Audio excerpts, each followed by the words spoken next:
Imagine you have a meeting with a major potential client. You've done your research, you're dressed to impress, you are ready to make an impact. You shake hands and you say, thank you. Really looking forward to, sharing our ideas and, feel, I think, confident that we have what it takes to, take your firm to, the next level. Yeah, that statement doesn't land. And you don't land the client because for all of your preparation, you showed up in the vocal equivalent of sweatpants. Sound shapes perception. Perception shapes reality. Within a matter of seconds of hearing you speak, people begin to determine whether you're capable or clueless, if you're worthy of their trust and their time, if you'd make a great leader or be a lifelong friend. The human voice is an incredible tool of influence, and yet very few understand how to use it effectively. It's as if you've been given a Swiss Army knife and you are only using the tweezers. As a voice coach, I help people create the impact and influence that they want in the world. I use techniques I developed as a professional singer and as a voiceover artist. I also draw on my background in behavioral psychology, and this is where things get interesting. Clients come to me expecting to do voice exercises. The rain in Spain stays mainly on the plain. They do not, however, expect to delve deep into their past. And yet this is precisely where our voices are shaped. As kids, we express our full selves. We demand Cheerios with authority. We confess a fear of monsters with vulnerability. We charm, brag, worry, wonder. There is nothing that is off limits. But then the world starts to butt in and starts to tell us how and how not to show up. We're encouraged to be smart, pretty, tough.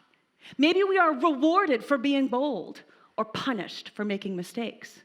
Perhaps society broadcasts loud and clear that we deserve to be heard or that our lives don't matter. This social conditioning from our cultures, communities, and families all impact our voice. But one of the most defining factors when it comes to shaping our voices is gender. Now, I don't mean the physical differences between men and women, the size of the larynx or testosterone levels. These things determine your natural vocal pitch, whether it is closer to Betty Boop or Barry White. That's nature. I'm more interested in nurture. The stories that we hear around what it means to be masculine or what it means to be feminine, and how these narratives, once internalized, shape our voices into adulthood. In general, men are raised to take charge. Make it happen, be the best, don't be a sissy. Girls are taught to take care. Smile, be a good girl. Don't be so bossy. You want them to like you, right? We see evidence of this socially conditioned communication styles as early as 5, and we absorb these gendered messages like little sponges and start to think that there are certain ways of showing up and speaking up that are right, while others are wrong. We go from owning our full spectrum of who we are as an individual, which includes both our masculine and feminine energies, to a narrow, rigid range of what is both safe and acceptable. It's as if as kids we had this awesome box of 64 crayons, and now we can only use a few colors. Navy blue? Of course. Lavender? Never. For me, the cues traveled clear across the gender divide. My father was a former professional athlete turned workaholic. He valued strength, drive, and tenacity. His idea of bonding was to take me running up the sand dunes of the Great Lakes in the heat of summer. I craved his attention. I didn't want to disappoint my dad. So I often found myself embracing my more aggressive masculine qualities, while sometimes downright rejecting my softer feminine side. Now, my experience isn't completely uncommon, but more often I see women minimizing their masculine qualities and men tamping down their feminine sides. This imbalance is leading to a deeper issue, one that does not just impact the individual, but one that is shaping our society's voice as a whole. Men's hearts are broken because they were never encouraged to connect with them. Women's spirits are broken because their essential value and power have been suppressed. I am here to tell you today that these rigid gender roles are reaching their expiration date.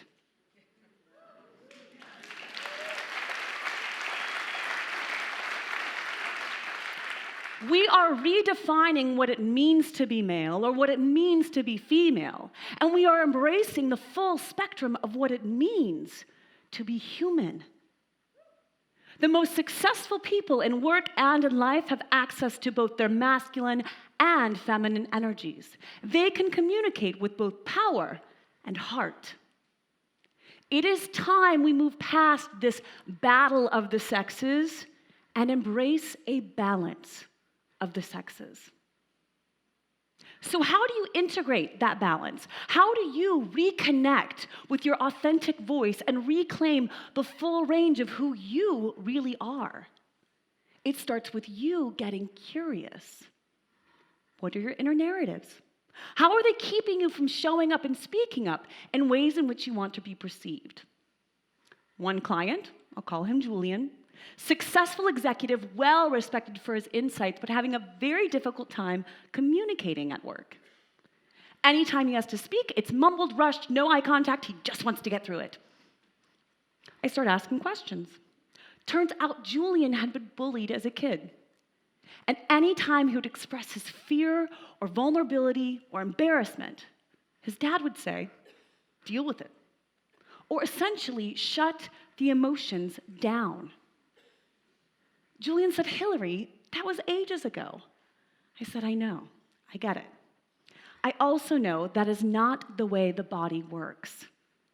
See, you might think that you have buried that experience, but in reality, you, the real you, is still buried underneath it.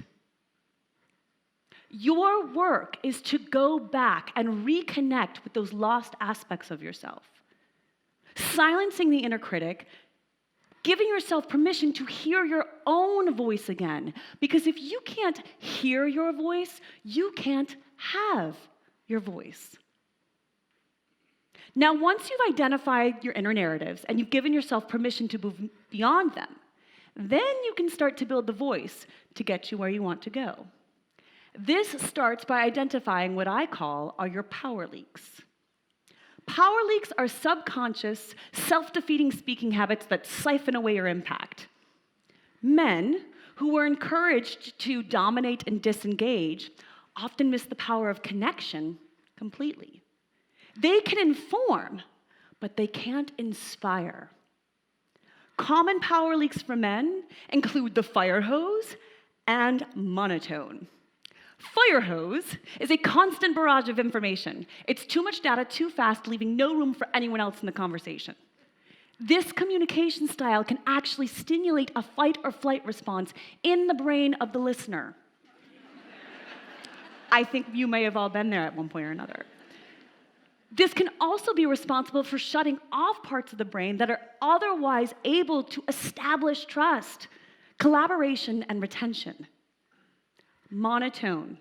Monotone is speaking on one consistent pitch without ever using any variance of inflection. Classic example, "Babe, I love you." Thank you. I mean, I hear the words that are coming out of your mouth and I appreciate it. I just don't know if I really feel the love. Versus, "Babe, I love you." Yeah, you do. Gentlemen, if you get one thing out of today, please let it be this. I'm here to help you. Effective communication is not about the information. It is about the way you make someone feel. Now, women typically have very little trouble connecting. They struggle to command, to sound authoritative and confident. Common power leaks for women include uptalk and apologizing. Uptalk is this upward inflection at the end of a word that makes everything sound like a question rather than a statement, and it leaves the user sounding unconfident, unprofessional, immature, and airheady. I hear uptalk everywhere, but where I hear it most frequently is on that critical first impression where women are introducing themselves and what they do. I'm Veronica Lark. I'm Senior Director of Marketing. I manage a team of 50. Yeah, thanks, Veronica. Apologizing. Apologizing is subconsciously minimizing yourself. It's, oh, I'm sorry, I don't mean to interrupt. Can I just say this one thing? Which really translates to, what I have to say probably isn't that important. I don't mean to take up too much of your time, but can I just have this little crumb? Ladies, not only are your colleagues experiencing you putting yourself consistently in this subservient position, but you start to hear that hesitant, mousy voice and you start to think, that's me, that is who I am. And it becomes this negative reinforcing feedback loop. Good news. You can all put a stop to your power leaks by intentionally adopting some new vocal techniques. 2 techniques that both men and women can use to immediately sound more confident and engaging. First technique, diction. Simply speaking clearly.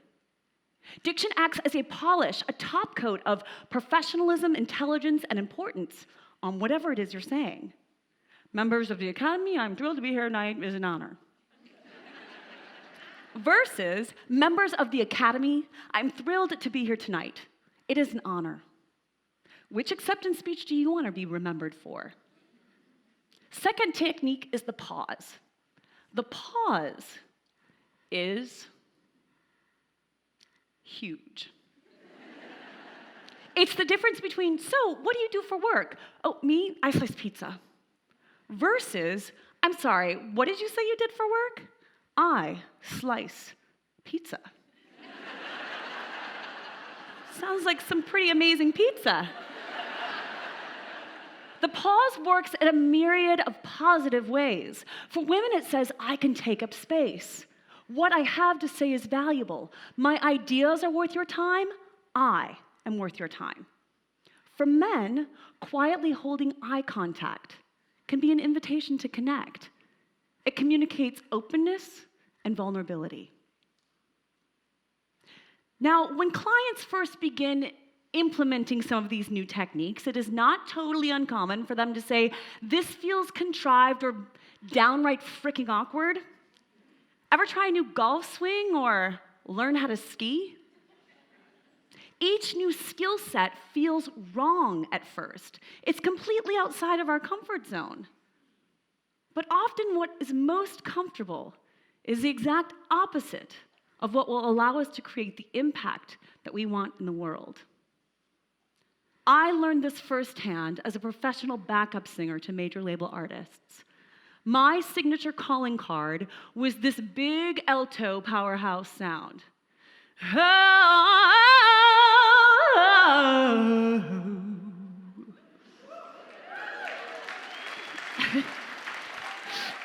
I could belt hard for about 20 minutes, and then my voice was shot. Turns out I was developing nodules on my vocal cords that were threatening my career. I went to a specialist, and he said, Hill, you are not an alto. You are a mezzo-soprano, and you are pushing far too hard when you sing. You are literally crushing your vocal cords. Well, this rocked my world because my identity was the powerhouse. I was the little girl that ran sand dunes with her dad. My career was on the line, and so I said, tell me what I have to do. He said, you can have more power, range, control, strength, and endurance than you have ever had. But first, I need you to learn how to get smaller. Smaller. Small equals weak. how can there be more and less? I had to find out. So for months on end, I did these teeny tiny vocal chirps.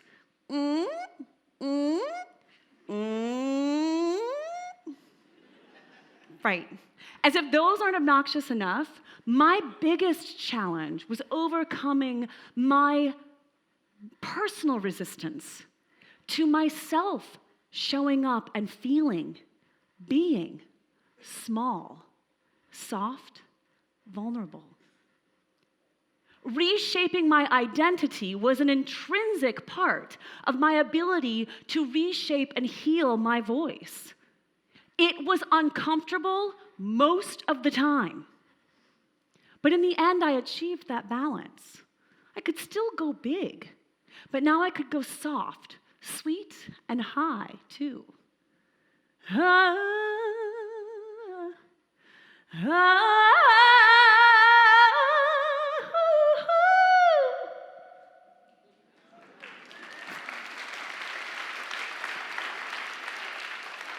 I want you to get outside of your comfort zone.